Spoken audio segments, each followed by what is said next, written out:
And I'm not are you a sure. stagehand? You know, it does get in the Dolphin, way is the pony? name tags. Are we supposed to clap when the You couldn't hear me, right? curtain It's opens? so you can't bum How rush can the you clap? stage. You could hear me. How do you Maybe we should clap? clap. The only thing I know how to do is the make phone a call. clap. You want another front row? I'll, Yeah, I let's agree. give him a fish. Hey, Rich, follow us. I'm sorry. Okay. Okay, I said you couldn't hear me on the phone call, right? Oh, now they want to move up. Ladies and gentlemen, Out of good afternoon. Thank you for coming to the Thrive Productions, Thrive Players production of the Detective Club Murder.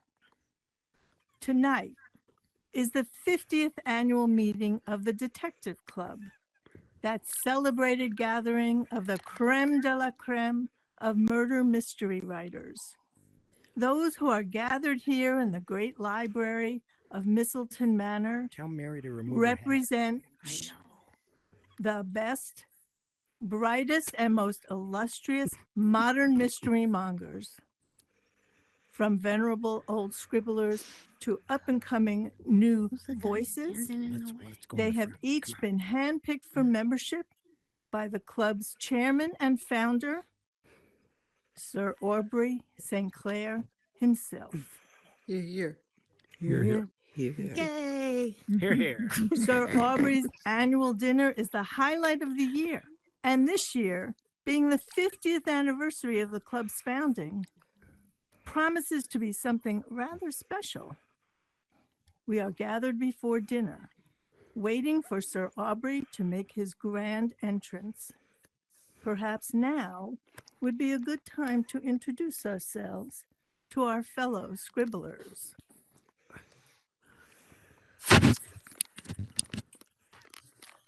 Oh, hello, everyone.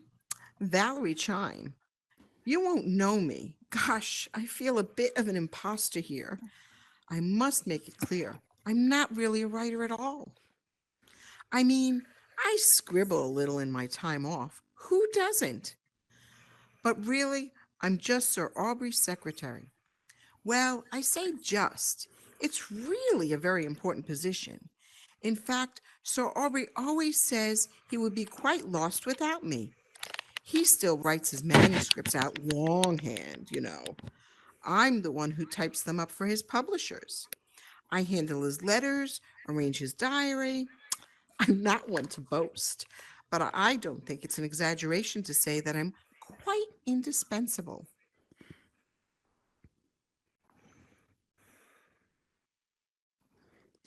Alex Masters reporting for duty. No need to tell you who I am. My name's been all over the bestseller list for long enough. But just in case you've been living under a rock, you'll definitely have heard of the Rock roaming books. Rock is buff, Rock is chiseled, and a lone wolf who hunts in the night. But we've got more in common than that. Like him, I work hard and I also play hard. Unlike him, I write hard. Ooh, rock! Now, if you'll excuse me, I've lost that whiskey decanter. Where'd I put It's over that here, damn Alex. thing? Come over here. Hello, gentlemen. What a pleasure it is to be in the company of such fine, handsome fellows. Dolores Amor by name, amorous by nature, as my late husband was so fond of telling everyone. You may know me from my crime novels, Good riddance. set in sparkling Las Vegas, starring showgirl Clea Claudette. Clea shimmies, hustles, and seduces her way to the top, and even manages to solve a few crimes along the way. But that's enough about me for now. Perhaps we could discuss the crime world later in my boudoir.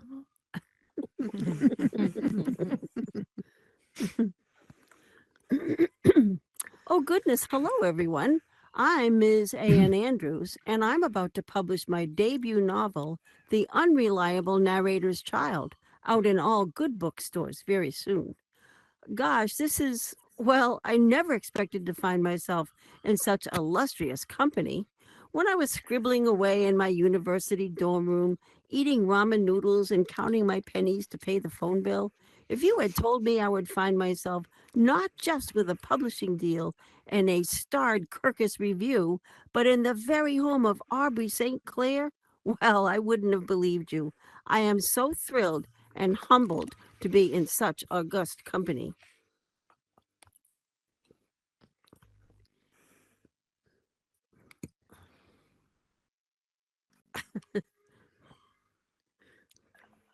Hello, everyone. Aren't we having a lovely time tonight? Aren't we? Yeah, if you say so. Aren't we? Yeah.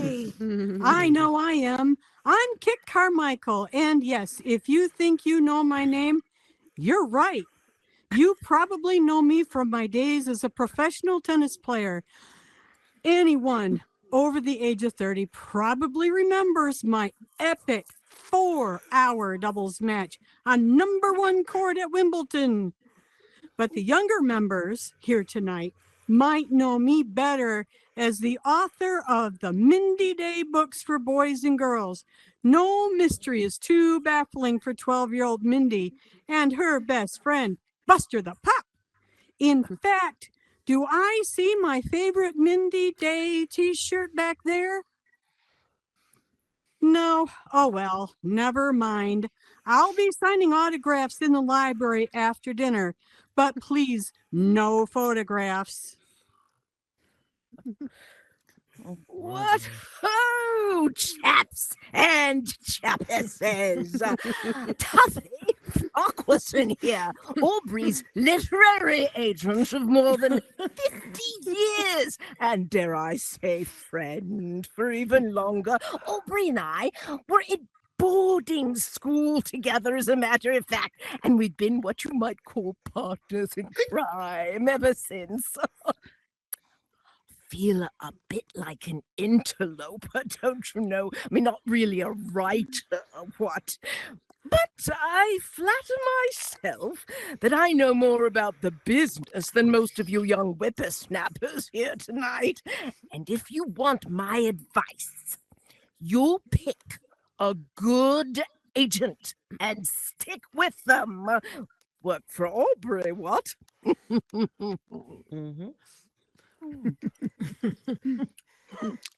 Good evening, everyone. Dr. Rowan McTaggart here, part-time author, part-time medical examiner, full-time seeker after truth. I feel like a bit of fish out of water among all you novelists. As a nonfiction writer, my trade is in facts rather than fiction, sifting through famous cold cases to find the nuggets of truth among the myths and misconceptions. Perhaps you've read my best-selling debut, The Truth About Jack the Ripper. The Times said it ripped apart received wisdom with panache.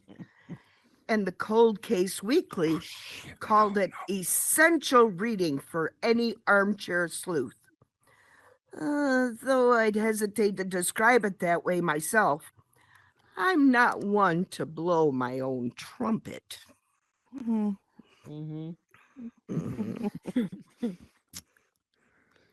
Good evening, all. Good evening. Clive Barking at your service. What a pleasure to be back under Aubrey's roof. It seems like only yesterday that Aubrey and I met over sherry in our editor's office. That very week saw the very first appearance of my austere medieval sleuth, Father Benedictus, and of Aubrey's debonair man about town, Eric Argent. Little did either of us know that more than 50 years and almost 100 books later, we and our two detective protagonists would still be here. Since that fateful day, we've been colleagues, rivals, collaborators, and most of all, friends. Though perhaps it is fortunate for our friendship that Aubrey wrote contemporary whodunits while I wrote historical. But I jest, for I am proud to call a writer as fine as Aubrey St. Clair my friend, and I am proud to be here on the 50th anniversary of a club I helped to found, To Aubrey and the Detectives Club. To Aubrey. Yeah, To Aubrey. To Aubrey. Here.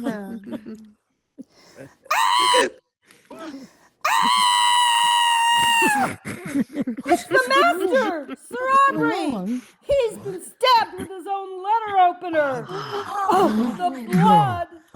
It's too late for the doctor. We must call the police.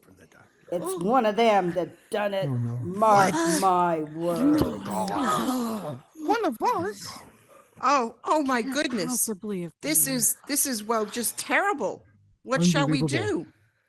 Someone call the police at once, and let's not be quick to fling around any wild accusations.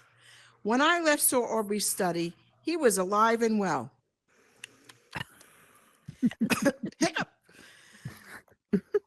Sitting at his desk, drafting his after-dinner speech for the evening. I offered to type it up for him, but he said there was no need, as he could read quite well from his handwritten notes. That was at 6 o'clock. And after that, I popped along to my office to close up my typewriter and then went straight down to the hall where the first of the writers had already arrived. Since then, I've been engaged in conversation all evening and drinking a little bit as well with Sir Aubrey's guests. Ask them if you don't believe me. Good grief. Aubrey? Dead? Doesn't seem possible. First of all, let me say, I'm extremely offended by that young woman's wild accusations. I haven't even seen Aubrey since our last encounter at one of my writing retreats, let alone had a chance to stab the SOB. If you must know, I caught the 1720 train from London and arrived at Mistletoe Station at 1755. Took me 10 minutes to walk here, and I came up the drive at 1805. That snooty butler let me in and took my coat. Then he fixed me a whiskey soda. He went decidedly way too heavy on the soda for my money, but there you go. After that, he left me alone in the hall. I was the first to arrive, so I amused myself by flipping through the newspapers on the coffee table. Then Sir Aubrey's secretary came down. A few minutes after that, she can confirm I was there for the rest of the evening. Yeah, I was probably alone in the hall for all of 3 minutes. I certainly didn't have any chance of slipping upstairs to stab our precious host. Oh my, Aubrey dead? Oh, tell me it isn't true, my dear sweet Aubrey. It seems like only yesterday he was waltzing me around the ballroom at the Ritz-Carlton, New York, and we were consoling each other over the loss of my dear husband. As for any suggestion that I killed him, well, that is quite absurd. Everyone knows that I adored him. Look at the rapturous quote I gave his forthcoming novel, Eric Argent and the Secretary's Revenge. No one writes like Aubrey. He is simply the king of suspense. Yes, it is true that I went up to his study when I arrived. I wanted to speak to him about something, but he was with that secretary of his. So we agreed we would catch up later in my boudoir after dinner. I went along to my room. I'm staying overnight, to freshen myself up a bit. And then went straight down for drinks in the hall where the other guests were waiting. I have no idea what time. And who cares about petty details like that when darling sweet Aubrey is lying in a pool of his own blood, for heaven's sake? Oh, if only I told him how I really felt and sent that secretary of his packing. Now I'll never get the chance. Wine or hanky? Oh, I'll take the hanky. Okay. This is just, it's just beyond terrible. I don't know what to say. I didn't know Sir Aubrey well, of course. In fact, tonight was to be the first time we'd met. but we'd corresponded by letter, and I'd been quite public about my admiration of him as a writer and the influence his work has had on my own.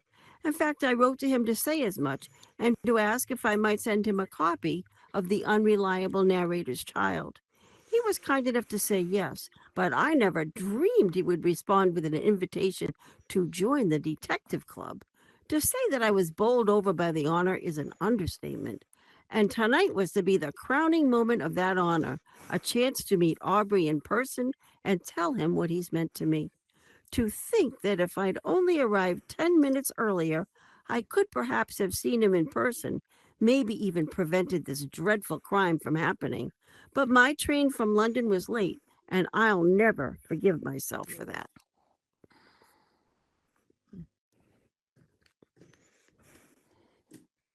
Well, this is absolutely frightful news.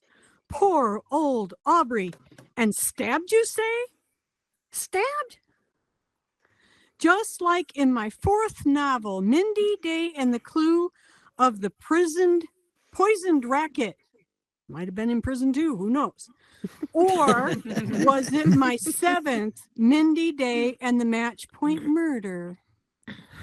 Regardless, it's a tragedy, and I very much hope the murderer is brought to justice.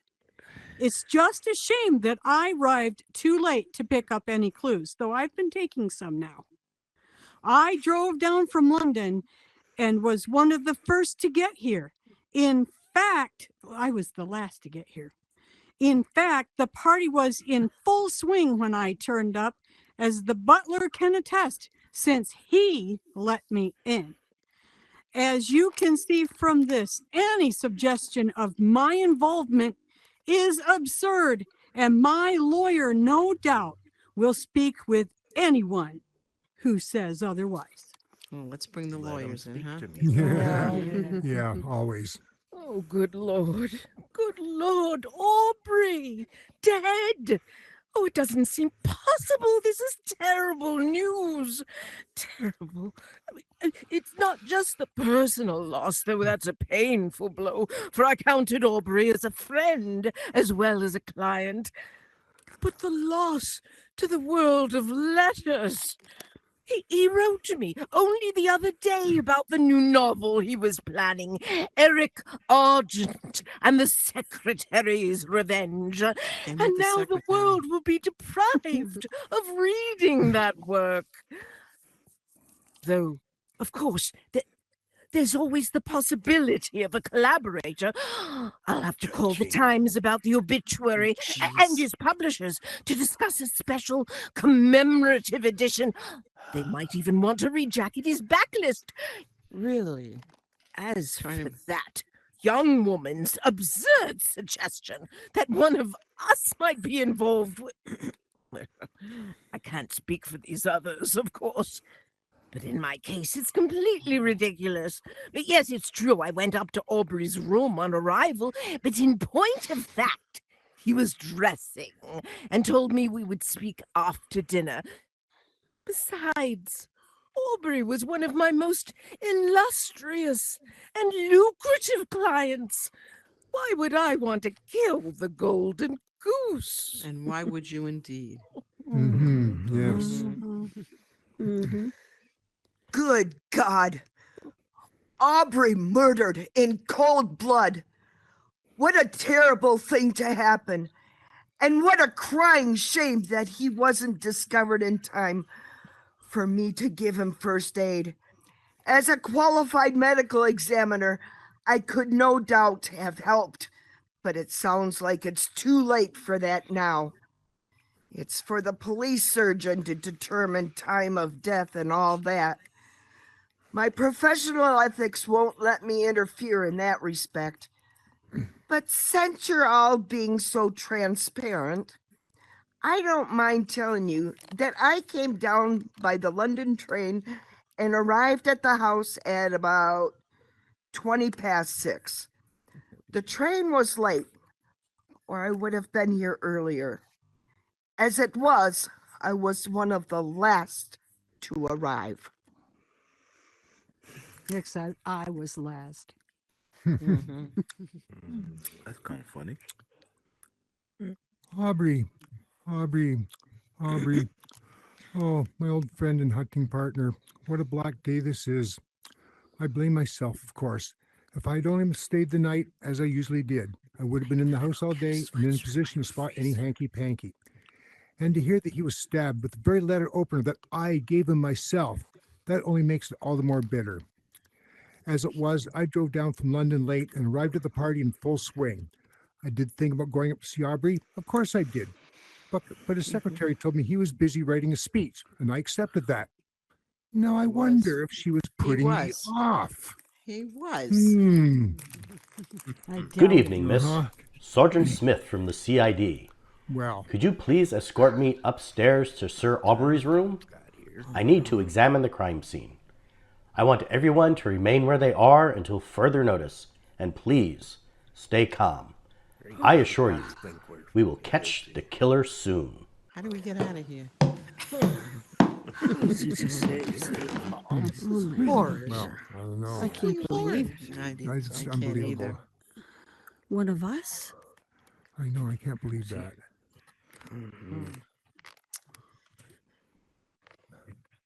Alex, Yeah. you said that you had last seen Aubrey at a writing retreat. Did anything happen there that we should know about? Yes, it's my annual crime writing course. 12 hand-picked, ripe, talented young writers and yours truly. I select the participants myself, and we spend the week exchanging ideas, reading each other's work, and partying. Aubrey came last year as a guest lecturer, but he wasn't much of a hit, to tell the truth. Spent far too long blabbing on about his own novel, and then he had the gall to lecture me on maintaining professional boundaries with students. Apparently, he had some trouble on that score himself, which makes it all the more hypocritical. I won't be asking him back. Well, I mean, you can't now. I suppose I can anyways. Such a loss. Clive, you Yes? said in your statement that you usually stay with Aubrey, but you didn't this time. Why was that? Oh, well, I'm getting on a bit, don't you know? Someone my age likes their own bed and their own slippers. Aubrey kept a pretty comfortable ship here, but it doesn't take much to keep me awake these days, and it's a dash sight more comfortable in my own bed. I'm just getting to be old bones, I suppose. Oh dear, you made me think of poor old Aubrey, cut down in his prime. Now you'll set me off again. Where's my Have a hanky. handkerchief? Have a Thank you. hanky. Thank you.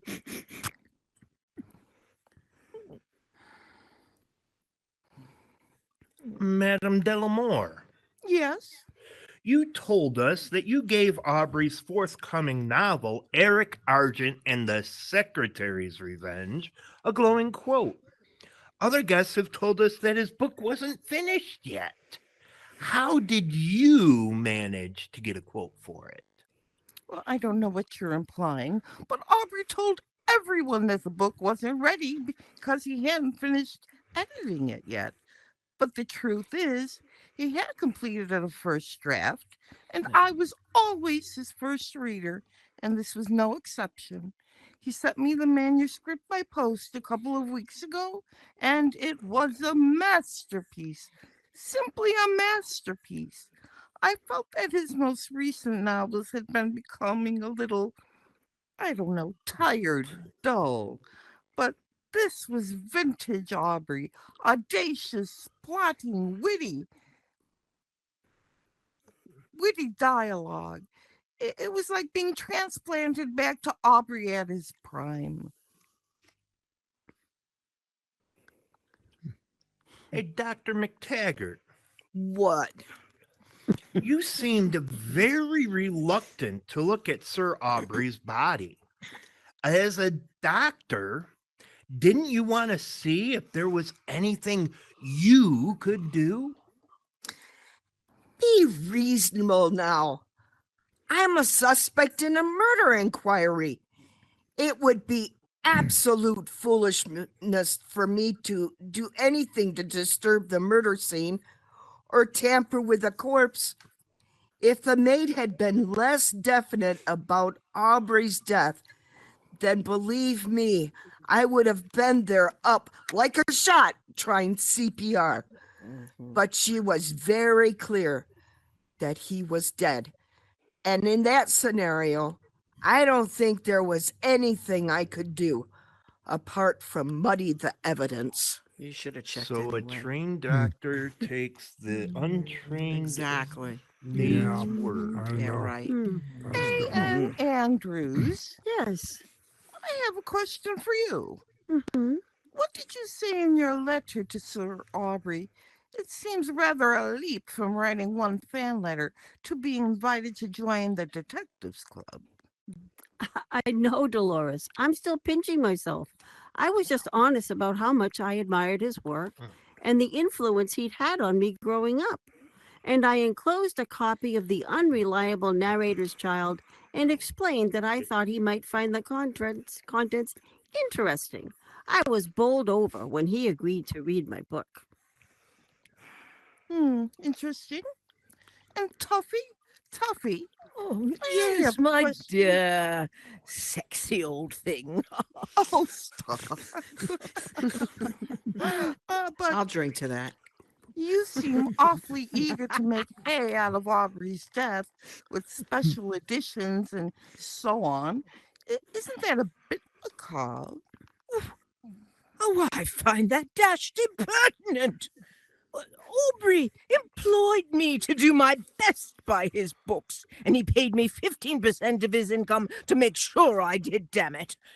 I won't let his death stop me from doing right by his books. It's what Aubrey would have wanted. And any suggestion that I'm doing it to feather my own pocket, it's bloody rude.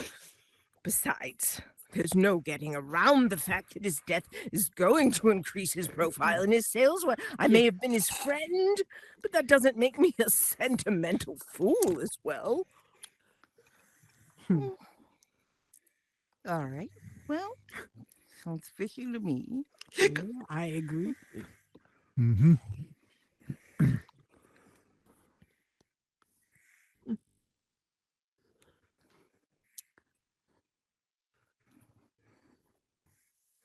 Linda. Right here.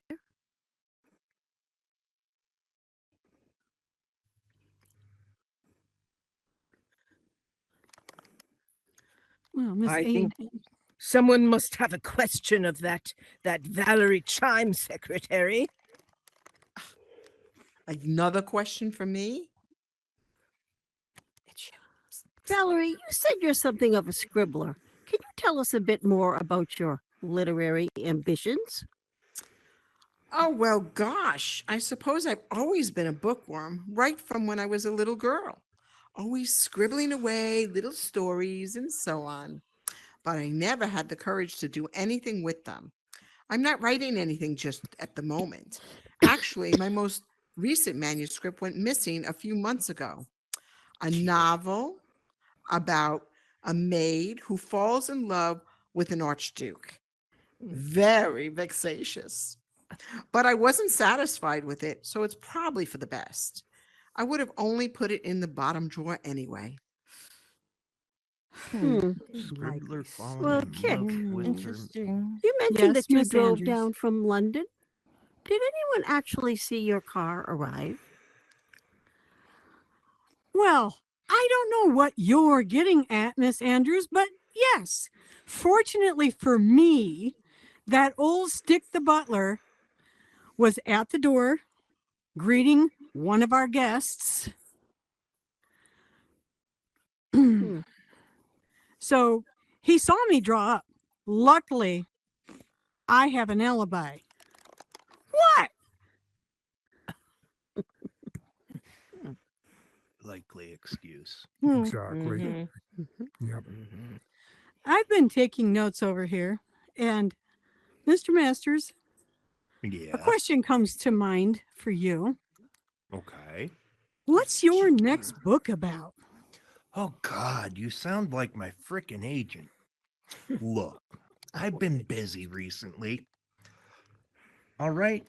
You try being an internationally best-selling author and London's hottest party guest and writing a book a year. Mr. GQ. It's not easy having ideas constantly on tap, so I've had a bit of a dry spell. So what? Where's my drink? Interesting. Clive, where is my friend Clive? Oh, mate, where are you? There you are. Right here. A question in my note taking for you. You said you co-founded the Detective Club alongside Sir Aubrey. I never knew that, mate. It's very generous of you to let Aubrey take all the credit. Can you explain yourself? Yes, Aubrey and I had the idea for the club at our very first joint launch party. But I'm not one much for schmoozing and keeping up with all the gossip and tittle-tattle, so I was happy enough for Aubrey to handle all the membership side of things while I took a back seat. He did all of that so well, selecting new members based upon the strength of the reputation and inviting those who were no longer a good fit to leave. I would have hated all that politicking, so our arrangement was one that I was very happy with. I hope it wasn't my best friend. Dolores. Yes. Delamore. You asked me a dashed impertinent and I dare say upsetting question. So I have a question for you. Yes. How did your late husband die? Yeah, how? It was a terrible tragedy. He was stabbed to death with a sharpened croquet marker after a particularly heated match. The murderer was never found. I miss him every day. Where's that medical examiner? In your opinion, as a medical examiner, would it have taken much strength to stab Aubrey? I know the letter opener the maid was describing, and in my opinion, no, it would not.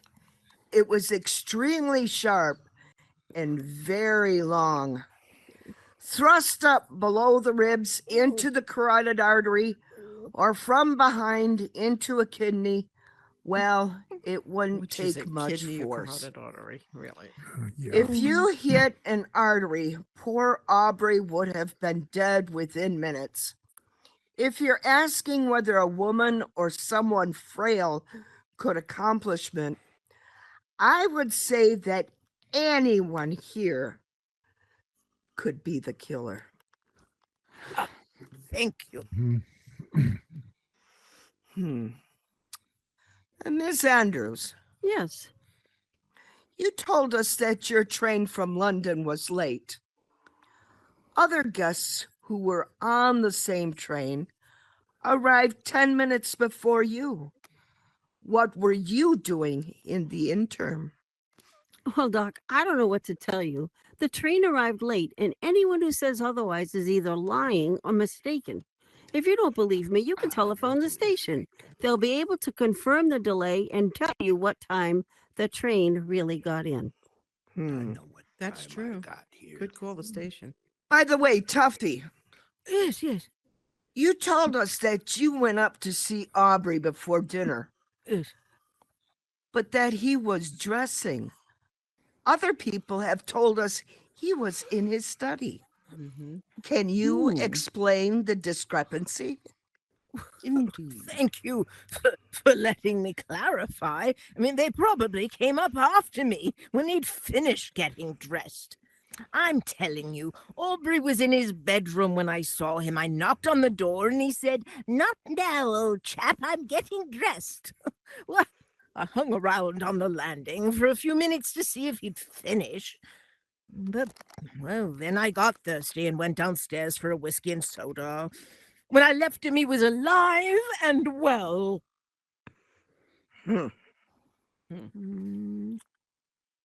Mr. Carmichael, Yes. You don't seem very sure of the plot of your own books. Why is that? Well, to tell you the truth, old mate, Please do. I don't actually write them myself. Uh-huh. It's something of an open secret. It's an open secret. But my publishers let me keep up the pretense, so don't spread it around. Nice young woman called Daphne Peebles does all the elbow work. I just fill in the tennis details, don't you know? I see. Oh, my. Yeah, you use AI. I get it. Miss Chime. So Aubrey Yes. always gives his speeches off the cuff. Why would he be writing out this time? Was that really what he was writing? You know, that's quite true. And I didn't even think about it at the time. But since then, I've been pondering it, and I've come to the conclusion that Sir Aubrey was writing something that he didn't want me to say, which is very unusual, since I typed up all his manuscripts and correspondence. Oh dear. Do you think it could have something to do with why he was murdered? Oh, poor dear know. Sir Aubrey. Possibly. Oh, yeah. Oh dear. Hmm. I think I need a Wow. hanky I don't know. and a drink. Yeah, could definitely use a Get rid of drink. that. Ladies and gentlemen, the time has come for you to play detective. Before the police join us downstairs and all our secrets are revealed, we need your help to solve this mystery. In a moment, we'll ask you to come down to the voting board and choose who you believe committed this heinous crime. We'll give you a few moments to reflect on the clues and motives you have encountered. Will you choose Valerie Chime, Sir Not Aubrey's me. mousy, long-suffering secretary? Not me, but I think Clive definitely barking. His bark is worse than his bite. Alex Masters, former Marine turned best-selling thriller writer? Once a Marine, always a Marine. I live with honor. But I have a problem with a doctor that doesn't know his anatomy. What? Dolores Delamore, aging glamourpuss and author of steamy romantic crime novels. Oh, I've never heard of such a thing. I adored Aubrey. It was that secretary of his. Right. Was it A.N. Andrews, the serious young author of this year's hottest psychological thriller debut? No way. It was not me. However, Kick is a little interesting. Kit Carmichael, ex-professional tennis player, now celebrity children's writer? It was not me. You saw me enter last into this room of our guests, but I really have my eye on Tuffy. Tuffy Farquharson, Sir Aubrey's port-swilling agent and man about town? Money You know your Tuffy would never do such a thing to Aubrey. But I have my eye on that Dolores Delamore. I think you would too. This is quite absurd. It's okay, Dolores. Dr. Rowan McTaggart, She has Grizzle's medical examiner and true crime author. I save lives. I don't take them. I think it was Ms. Andrews. Or will you choose Clive Barking, writer of historical crime and Sir Aubrey's longtime friend and rival? This is preposterous. We're best of friends. That would be ridiculous. However, I'm not too sure about Mr. Carmichael, who can't be bothered to write his own books. Yeah, I agree. Yeah. Yeah. Sketchy, that one. Oh, no kidding. Very much so. Oh. No. He's the master! All right. Aubrey! He's been stabbed with his own letter opener. Oh, the blood! I It's think too it's late the for socialite the with the doctor. dress. We must call the Yeah. police. Who do you think? It's one of them Queen Anne. that done it. Mark my She didn't- words. because she didn't Good know if recording, she Susie. came first or last. I also, well, I agree about her. I was suspicious of her too, but Yeah. I was. Hmm. Who do you reckon, Selena? So do we all just pick whatever we want? I guess you I push- think it's push Queenie. I it. What are guess. you gonna do? Yeah, I'm gonna go with. Oh, don't vote for me. Do not vote for no, me. no. Popcorn. I save lives. Don't vote for me. Please don't vote for me. I didn't do it. I'm innocent. I'm being Oh, framed. Oh, I didn't even Unconditional think of wasn't it. born. Anybody want a glass of wine? Best of Wine, friends. anybody? Wine? Wasn't me. I'm not not sure about about the to death. secretary as well. Anybody want some wine? Glass of wine? Yeah, Wasn't bring me. the wine. Send it out. Here's the Okay, wine. Yeah, come on, There another you glass go. of wine. Go ahead. I got it. Oh, come on, you Got it. can't vote for me. Come on. Okay. We're innocent. There you go. It's okay. Grab it. What I'm happened? Sure about that. Has Maybe you everyone can't has grab- there you everyone go. voted tonight? Live, You Eva. got it. Yes. All right. I don't know The what's going voting on. I is can't go now back. complete. We hope you're enjoying the show, and we'll see you in a moment. I'll take the wine again. There you go. I'll leave it So right we there. stay. Another We bottle. stay here and wait for the Yeah, results. it might have been a group Yeah. effort. I got wine. You know what, Rachel? I should have voted with you because you might be right. But I don't think we'll there was see. enough evidence. But we don't The know. secretary. It's like Yeah, the because butler she did it. said The she secretary no, jumped. first she said she was Except we there don't have a first, butler. and then I she know, said so she it was has to there be the last. secretary. I think you convinced Really? people I that it didn't was go to. Kit. Okay. Okay. It's a Rachel, maid. who did you vote for? The maid did it. I was the maid. Yeah, I right. didn't do it. But I got wine. They gave me wine. Oh, you have to jump. Thank you for the wine, guys. And then just hit your left button and on your right. See, on your left Queenie's hand. not there anymore. Queenie's back there. Where did she go? Ladies and gentlemen, the voting is complete. That's it. Our detectives in the audience have chosen Kit Carmichael as the Oh, murderer. No. Yes. Oh, Lord. Want some wine? Anybody? Anybody wine? Didn't even see that. Wait, is that? Were you Oh, right? my goodness. I am so Wait. innocent. I don't know. No, I mean you're in the majority. Just a moment. I'm so innocent. I'm flabbergasted. Oh, my. So Are you sure you want to blame me tonight? I didn't do it. Honest, I didn't do it. We're blaming you. That's what they all say. Oh, my goodness. I'm trying to find my words, and I'm just so nervous that I would be blamed for this evening. It's just wrong, I say. It's just wrong. I would have never thought. I know, and I've lost my tongue. Oh, just a minute. I think I'm coming to my words now. Let me I think. didn't think you were. I- I didn't think you were guilty, my dear. Oh, me. Are you seriously accusing me, Kit Yes. Carmichael, Yes. 3 times Yes. winner of Sports Player of the Year? Want some wine? Watch it, mate. And twice voted most beloved children's author of the 810 category?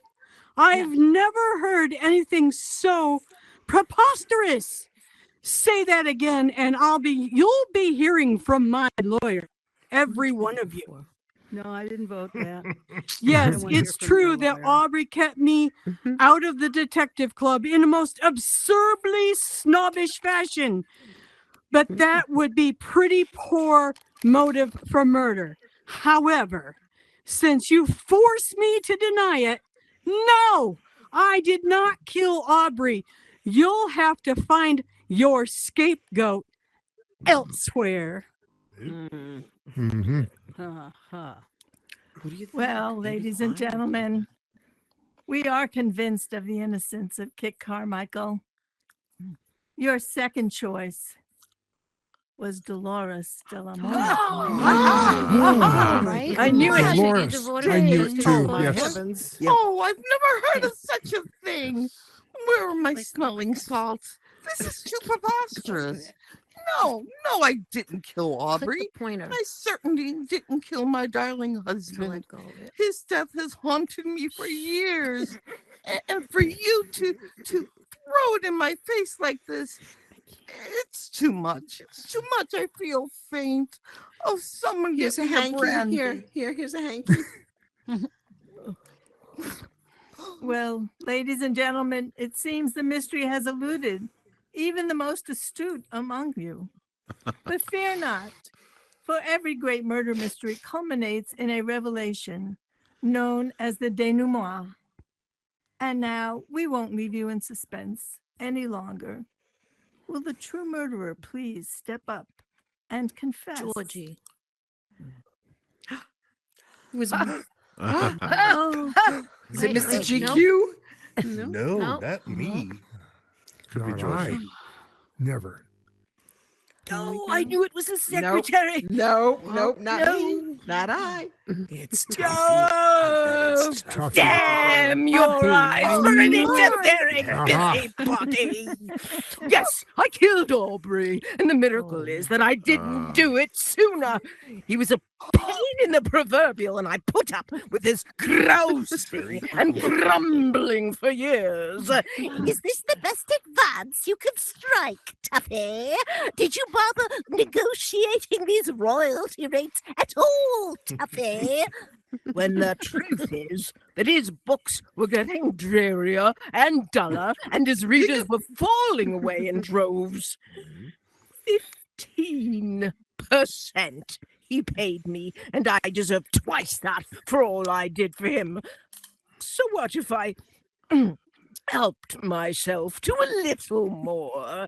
I earned my fee 10 times over and then some. I don't know how he found out about my dipping my fingers in the pot, but he did. And he threatened to report me to the Association of Authors Agents. I would have been ruined, struck off, clients gone, out on my ear after years of thankless work for that ungrateful scoundrel. And all for pocketing a few extra pounds of royalties he never even missed. When I went up to try to reason with him before dinner, he told me that he was writing a letter to his publisher to inform them that he was sacking me forthwith for gross misconduct and betrayal of trust. And that was the last penny of commission I'd ever see from him. Not so much as a thank you for 50 years of service, Tuffy.